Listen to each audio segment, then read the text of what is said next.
Imaginemos a seguinte cena. A gente está lá relaxando no sofá num domingo à noite assistindo a um filme qualquer e de repente o celular na mesa de centro faz aquele som específico de notificação do aplicativo de mensagens da empresa. Nossa, aquele barulhinho que já gela a espinha na hora. Pois é, imediatamente, tipo, antes mesmo de encostar no aparelho ou ler o que está escrito ali, a nossa respiração já fica um pouco mais curta e o batimento cardíaco dá um salto. Uhum, o corpo já entra no modo de combate. Exato, a gente nem processou a informação racionalmente ainda, mas a biologia já entrou em estado de alerta total. E a grande pergunta é, por que isso acontece, sabe? É fascinante. E essa reação automática é só a ponta do iceberg de algo muito mais profundo. A gente gosta de acreditar que está sempre no volante, né? Tomando decisões lógicas e conscientes sobre como agir, especialmente no ambiente de trabalho. Sim, a gente se acha super racional. Com certeza. Mas a ciência mostra que essa sensação de controle total é, na verdade, grande parte do tempo, uma ilusão muito bem construída. E para desmontar essa ilusão hoje, nós trouxemos como base as anotações e a pesquisa incrível do professor Glauco Barbosa. Ah, do Instituto Federal da Paraíba, o IFPB, certo? Isso mesmo. O material dele faz uma síntese maravilhosa da psicologia comportamental. A nossa missão no mergulho de hoje é justamente entender esses fios invisíveis que controlam as nossas reações diárias. Uma missão em tanto. Com certeza. Mas olha, para começar a entender o comportamento corporativo moderno ou até as nossas reações num escritório comum, a gente precisa dar um passo atrás. Precisamos olhar lá para a nossa biologia básica de sobrevivência. Precisamente, se a gente for investigar a base das nossas reações, a raiz de absolutamente tudo é a evolução e a adaptação. A teoria de Darwin, lá de 1859, já mostrava isso. Tipo, a função do instinto não é ser agradável, né? De jeito nenhum. A função primária de qualquer instinto ou emoção não é nos fazer sentir bem ou mal, mas sim nos manter vivos. O medo, por exemplo, ele serve puramente para nos afastar do perigo. Uhum, faz sentido. E a busca por conforto garante a conservação de energia. O corpo humano é uma máquina altamente otimizada para ler o ambiente e desencadear essas reações fisiológicas automáticas. Tudo para favorecer a sobrevivência. E, curiosamente, a genialidade de entender como essa máquina opera começou a ganhar uma forma mais clara, não estudando a mente, mas quando a ciência começou a medir a digestão. Ah, a famosa história dos cães de Von Pavlov. É o tipo de relato científico que quem está ouvindo a gente provavelmente já esbarrou em algum momento, mas a mecânica por trás do que ele descobriu é o que realmente impressiona. Sim. Muita gente acha que ele era um psicólogo. Pois é, mas Pavlov não estava nem aí para decifrar a mente. Ele estava literalmente só medindo saliva de cachorro. Exato. Ele era um fisiologista russo. Lá por 1903, ele estava observando a secreção gástrica de cachorros quando a comida era apresentada para eles. Uma pesquisa bem focada na biologia mesmo. Totalmente. E o mecanismo biológico aí é super direto. A comida nesse cenário é o que a gente chama de estímulo incondicionado. Incondicionado porque não tem condição prévia, tipo, não exige aprendizado? Perfeito. Um cão não precisa ir para a escola para aprender a salivar diante de um pedaço de carne, né?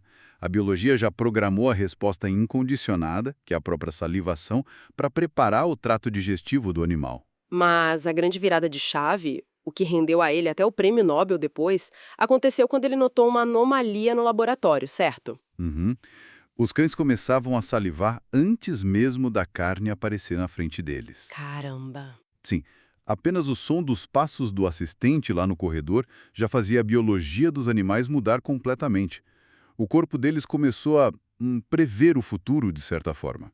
E aí, para testar isso, ele introduziu o método científico que a gente hoje conhece como condicionamento clássico. Exatamente. O que o Pavlov fez foi isolar as variáveis. Ele introduziu um som como o de um sino. Um sino por si só é um estímulo neutro. Claro, um sino não significa comida para um cachorro na natureza. Nenhum cachorro saliva para um sino. Mas o que ele fez? Ele passou a tocar o sino uma fração de segundo antes de entregar a comida. E ele repetiu isso dezenas de vezes. O cérebro do animal que, lembrando, é uma máquina de buscar padrões para economizar energia, começou a construir uma ponte neural. Então, deixa eu ver se a lógica é essa. O cérebro percebe que o som é um preditor super confiável de que a biologia precisa entrar em ação. Aí o sino deixa de ser neutro? Ele vira um estímulo condicionado. E apenas o som já gera a salivação, que passa a ser uma resposta condicionada. O corpo age totalmente por antecipação. Mas assim, trazendo isso para a nossa vida real, nós não somos cães em um laboratório. Como é que isso se traduz no nosso dia a dia? Olha, a gente faz isso o tempo todo, porque o nosso sistema nervoso central opera sobre os mesmos princípios de associação de padrões. Lembra do som da notificação do aplicativo de trabalho que a gente mencionou no comecinho do nosso mergulho? Nossa, o tal do sino moderno. Isso. Originalmente, aquele som era neutro, um bip qualquer. Mas após ser repetidamente associado a cobranças, problemas para resolver ou urgências da firma... Que são os nossos estímulos incondicionados de estresse, no caso. Perfeito. Aí o cérebro funde os dois. O simples som do celular passa a gerar aquele pico de cortisol e adrenalina, preparando o corpo para lutar ou fugir, muito antes da mente consciente intervir. Nossa, isso faz todo sentido. Pensando numa coisa mais positiva, tem o cheiro de café na copa da empresa, tipo às 3 da tarde. Ah, esse é um ótimo exemplo. Aquele aroma invade o corredor e quase magicamente a gente já dá uma despertada, sente uma leveza, porque o corpo aprendeu a associar aquele aroma à pausa, ao alívio da tensão. Sim, a biologia já está antecipando a cafeína e o descanso. A gente reage no piloto automático a esses sinos o dia inteiro, mas aí me surge uma dúvida um pouco, sei lá, assustadora. Pode falar. Se o corpo pode aprender a prever a digestão ou o estresse através de um som neutro, será que emoções humanas muito mais profundas, tipo o medo, também podem ser hackeadas dessa forma? Infelizmente, sim. E essa foi exatamente a pergunta que moveu a ciência comportamental, na direção seguinte, liderada por figuras como John B. Watson. Ah, o behaviorismo metodológico, lá de 1913. Exato. A ideia do Watson era muito direta. Se o condicionamento altera reflexos básicos, ele também pode instalar emoções complexas, como o terror absoluto em um ser humano. Watson estabeleceu que a psicologia deveria focar só naquilo que pode ser observado no ambiente. Tipo, o estímulo que entra e o comportamento que sai. O resto, os pensamentos ele ignorava, né? Para ele era tudo uma questão de estímulo e resposta. E foi isso que levou ao clássico e bem sombrio experimento do pequeno Albert. Para quem está acompanhando a gente, a mecânica que eles usaram lá demonstra um poder absurdo da mente humana de criar associações perigosas. Foi um experimento bem controverso. Eles queriam provar que o medo não nasce do nada, que ele é totalmente instalado. E como foi o procedimento? Eles apresentaram a um bebê, o Albert, um rato branco de laboratório. O rato era um estímulo neutro. A criança não demonstrou nenhum medo do bichinho. Pelo contrário, demonstrou curiosidade. Sim, porque o medo inato de um bebê é geralmente o de perda de suporte, tipo cair ou sons absurdamente altos, né? Exato. E foi aí que os pesquisadores introduziram o componente associativo. Toda vez que a criança tentava tocar no rato branco, eles batiam um martelo de metal pesadíssimo contra uma barra de aço logo atrás da cabeça do bebê. Nossa, coitada da criança, o estrondo devia ser ensurdecedor. Muito. Esse estrondo é o estímulo incondicionado que gera uma reação de pânico incontrolável. E eles repetiram o processo. Rato, estrondo, pânico. Rato, estrondo, pânico. Caramba! Em pouquíssimo tempo, a arquitetura neural do bebê mudou. O rato branco se tornou um estímulo condicionado incrivelmente forte para uma resposta de pânico total. A criança chorava só de ver o rato, sem nenhum barulho. É impressionante e triste ao mesmo tempo. E o material do IFPB refalta muito os mecanismos de como essa aprendizagem se desdobra na mente. Existem 4 princípios ali, né? Habituação, extinção, recuperação espontânea e generalização. Isso mesmo. Vamos passar por eles rapidinho. A habituação eu acho bem fácil de entender na nossa rotina. É o cérebro decidindo ignorar um estímulo que é repetitivo e inofensivo. Por exemplo, quando a gente começa a trabalhar numa sala nova e o ar-condicionado é super barulhento. Nos primeiros dias, nossa, incomoda muito.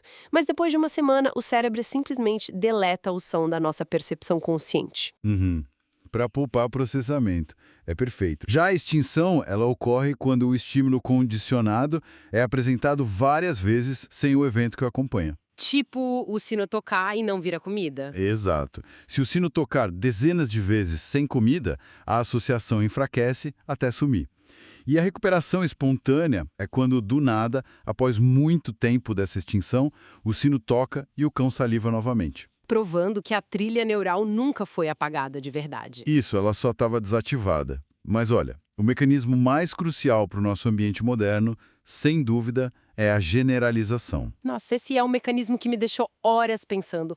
Porque no caso do experimento, o pequeno Albert não passou a ter medo apenas daquele rato branco específico, certo? Não, o cérebro dele generalizou a ameaça. Qualquer coisa que compartilhasse a mesma característica felpuda, tipo um coelho, um cãozinho, um casaco de pele ou até uma máscara de Papai Noel, Uma máscara de Papai Noel ativava o pânico. sim, ativava o exato mesmo circuito de pânico. O cérebro faz uma varredura de padrão. E deve ter uma razão evolutiva muito forte para isso. Profunda. A generalização é sobrevivência pura. Se um ancestral nosso quase foi devorado por um tigre com listras laranjas, o cérebro não tem o luxo de parar e avaliar se um outro animal parecido, lá numa montanha diferente, é ou não da mesma espécie. A regra biológica é clara. Pareceu com ameaça, corre. Exatamente. O erro de fugir à toa custa só algumas calorias, mas não fugir quando deveria custa a vida. Só que hoje, né, a gente não foge de tigres no escritório. Mas essa mesma generalização cria armadilhas completamente invisíveis na nossa vida profissional. Como assim? Dá um exemplo. Imagina a seguinte situação. No passado, a gente trabalhou com uma liderança extremamente tóxica. E essa pessoa tinha um hábito peculiar.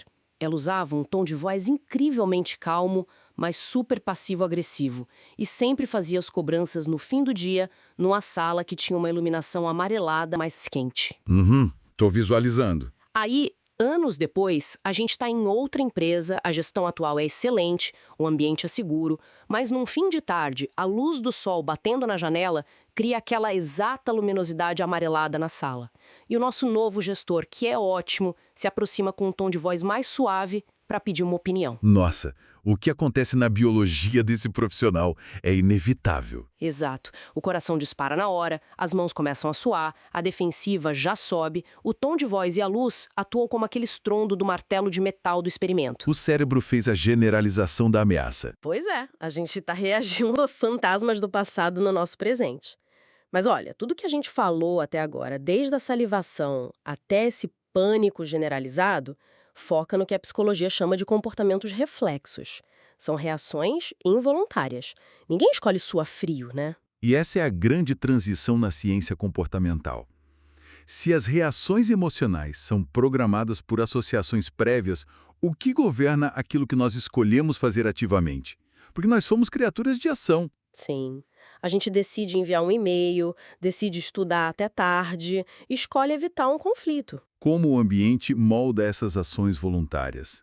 Para responder a isso, a pesquisa do professor Glauco traz a famosa lei do efeito de Edward Thorndike, lá de 1911. E a premissa dessa lei é assustadoramente simples, né? Os nossos comportamentos são fortalecidos ou enfraquecidos pelas consequências que eles geram. Basicamente, se a gente faz algo e o resultado é bom, a gente repete. Se é ruim, a gente evita. Parece o tipo de coisa que minha avó já sabia sem precisar de um laboratório inteiro. É muito intuitivo. Mas a aplicação rigorosa dessa ideia foi o que permitiu ao B.F. Skinner criar uma verdadeira revolução, o tal do behaviorismo radical, ou condicionamento operante. E qual a diferença principal para o Pavlov? Skinner percebeu que não é apenas sobre o ambiente causar uma reação automática na gente. Nós operamos no ambiente.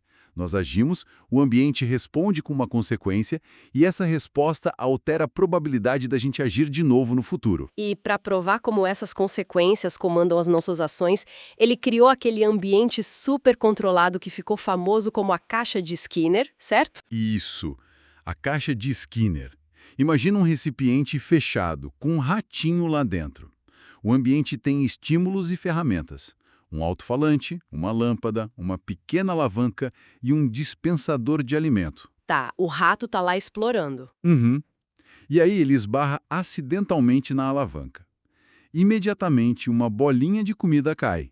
Ele come, volta a circular, esbarra de novo, outra bolinha. Muito rápido ele vai aprender que o comportamento dele de apertar a barra gera uma consequência ótima. Exato.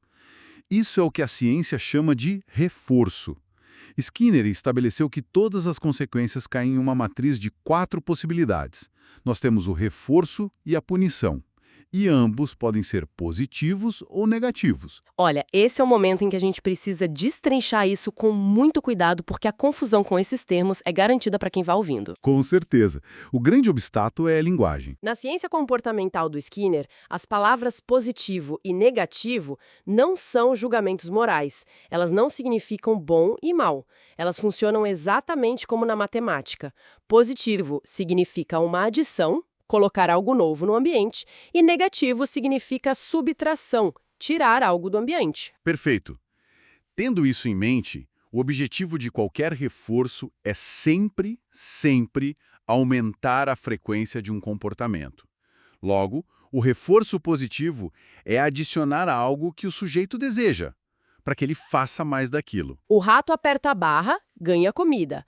Adicionou comida, comportamento aumenta. Na nossa rotina corporativa, imagina que a equipe entregue um projeto super complexo antes do prazo e recebe um bônus financeiro e um baita reconhecimento público do chefe. Adicionou-se uma recompensa. A tendência é que a proatividade se repita. E o reforço negativo? O objetivo ainda é aumentar o comportamento, mas agora subtraindo algo ruim. Na caixa de Skinner, imagina que o chão do laboratório passa a emitir uma corrente elétrica bem incômoda nas patas do rato. Ai, coitado. Mas quando ele aperta a alavanca, a eletricidade desliga. O alívio é a recompensa. Ele passa a apertar a barra muito mais rápido para evitar o desconforto. Nossa. O exemplo perfeito disso no nosso dia a dia é o cinto de segurança do carro. Bem lembrado. A gente entra no carro, dá a partida e o veículo começa a emitir aquele apito insuportável. A gente vai lá e coloca o cinto e o apito some.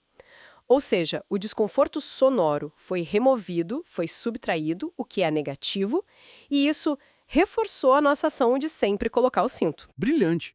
E na outra ponta dessa matriz, a gente tem a punição, cujo único objetivo é diminuir ou extinguir um comportamento. A punição positiva significa adicionar algo aversivo após a ação. Por exemplo, O rato aperta a alavanca e, em vez de comida, ele recebe um leve choque. Ele vai parar de apertar na hora. No escritório, um colega comete um erro grave e recebe uma advertência formal na frente de todos. Adicionou-se uma consequência ruim para que o erro pare. entendi. E a punição negativa é quando a gente retira algo desejável para que a pessoa pare de fazer algo errado. Tipo o adolescente que chega de madrugada descumprindo o horário e os pais confiscam o videogame por uma semana. Isso mesmo. Algo supervalorizado foi subtraído para diminuir a quebra de regras. Mas olha, peraí. Tudo isso faz sentido, mas tem algo que me deixa um pouco, não sei, incomodada. O quê? Você está dizendo que a complexidade do comportamento humano, tipo a minha decisão consciente de fazer horas extras para construir a minha carreira, funciona sob os mesmos circuitos de um roedor numa caixa metálica? A nossa consciência, os nossos valores, isso não coloca a gente num patamar diferente? É um incômodo super válido. A consciência humana e a nossa capacidade de planejar o futuro adicionam camadas gigantescas de complexidade, claro. Mas o circuito biológico subjacente, o nosso sistema de dopamina, ele opera de forma notavelmente semelhante. Sério? Sim, a dopamina não é a molécula do prazer, como muita gente acha. Ela é a substância do aprendizado e da motivação através da antecipação de recompensas. O que difere a gente do ratinho não é a ausência da caixa, mas a sofisticação dela e do que a gente considera recompensa. Ah, entendi. Para o roedor, a recompensa é um pedaço de ração.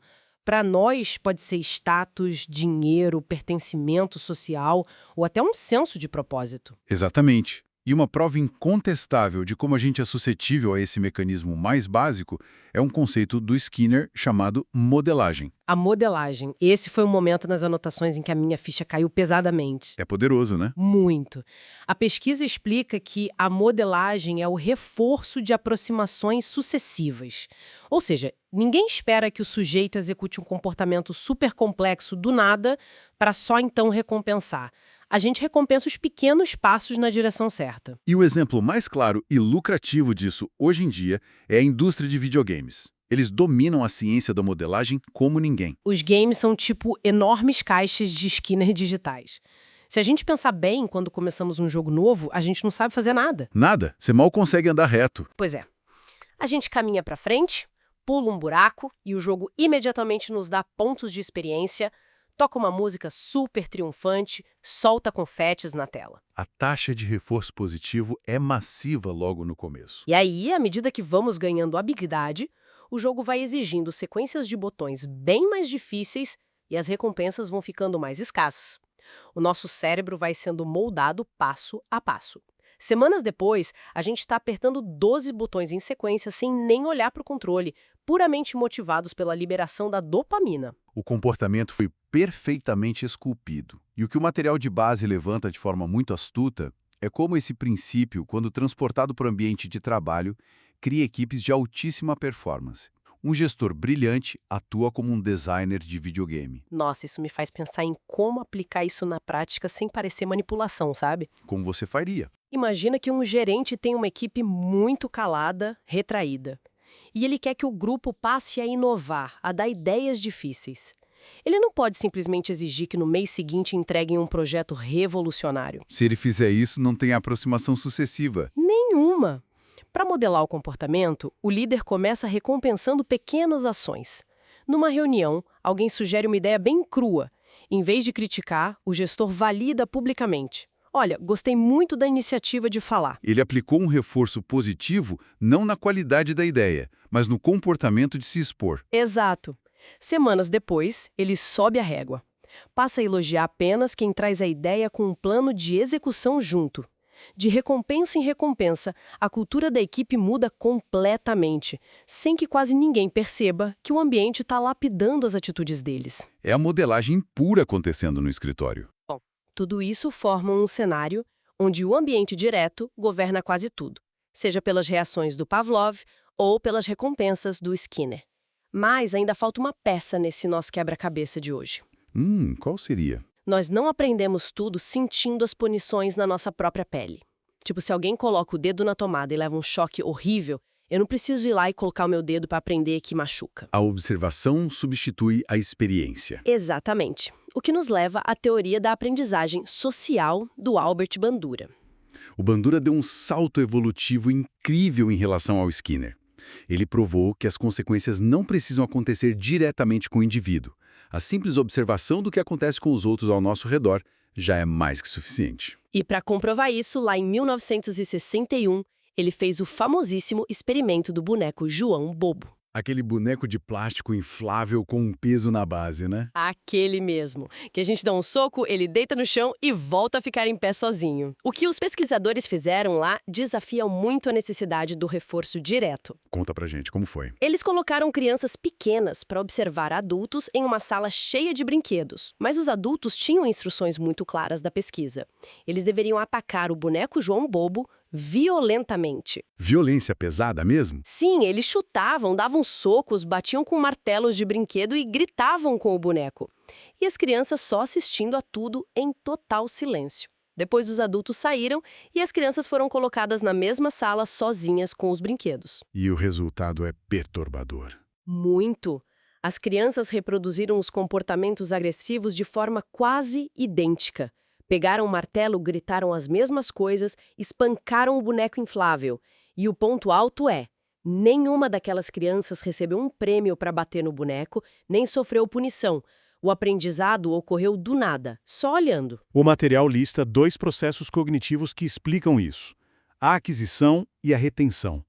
A aquisição é a capacidade de extrair os passos da ação do modelo. E a retenção é guardar isso na memória como um mapa, um guia para agir depois. É tudo mental. Mas por décadas, a ciência não sabia explicar a mecânica do cérebro para fazer isso. E a resposta para isso é digna de ficção científica.